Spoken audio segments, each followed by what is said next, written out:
안녕하세요. 오늘은 사도행전을 묵상하고 있습니다. 사도행전 2장에 보면 성령에 충만한 사람들이 방언하는 모습이 나옵니다. 그런데 그 방언에 대해서 일부 사람들은 하나님의 큰 일을 말함을 듣는다고 굉장히 놀라고 결과적으로 하나님을 경외하게 되고, 또 일부 사람들은 사도행전 2장 13절 보면 또 어떤 이들은 조롱하여 이르되 그들이 세술에 취하였다 하더라. 교회를 조롱하는 모습을 보게 됩니다. 같은 사건 다른 반응, 이것은 역사 속에서 반복되고 우리 일상에서도 나타나는 일입니다. 최근에 뉴스를 보면 재밌는 게 뉴스 댓글들입니다. 정말 다양한 댓글들을 보게 되는데, 우리 사회 특유의 고질병인 좌우가 대립해서 자신의 의견을 표출하는 그런 모습들 보이게 됩니다. 그런데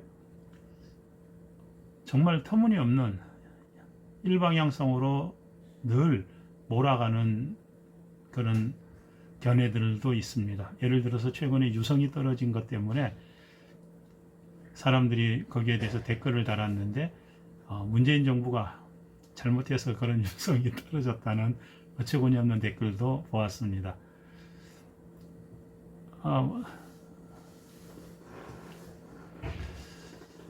정말 전혀 관계없는, 그러나 그런 일방향성을 가지고 몰아가는 그런 모습들을 보면서 정말 다양한 해석이 가능할 뿐 아니라 그 해석들을 다 수용할 수는 없다는 그런 생각이 듭니다. 교회가 세상을 향해서 외칠 때 세상은 충격을 받거나 좋은 의미에서 혹은 나쁜 의미에서 조롱을 합니다. 그래도 교회는 성령에 충만해야 되고, 성령의 역사 가운데 방언이 터지면 방언을 해야 됩니다.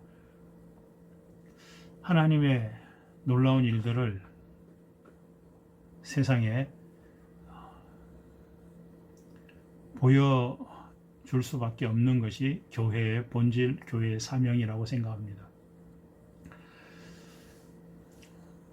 세상 사람들이 뭐라든지 간에 교회는 해야 할 일을 해야 됩니다. 물론 비상식적이고 또 비도덕적인 것에 대해서 주의 이름으로 자행하자, 그런 뜻은 결코 아닙니다. 세상이 이해를 다 받지 못해도 교회는 교회의 갈 길, 교회의 할 일을 해야 된다. 교회는 성령의 이끄시는 대로 이끌림을 받고 살아야 한다 하는 그 말씀을 하고 싶습니다. 세상이 기독교인들을 향해서 다양한 반응들을 보입니다. 부정적인 반응들이 대부분인 것이 현실입니다. 그래도 주눅들지 말고 할 일 합시다. 언제 교회가, 세상이 교회를 칭찬하고 교회가 언제 세상의 환영을 받으면서 있었습니까? 교회는 결코 그런 적이 없습니다.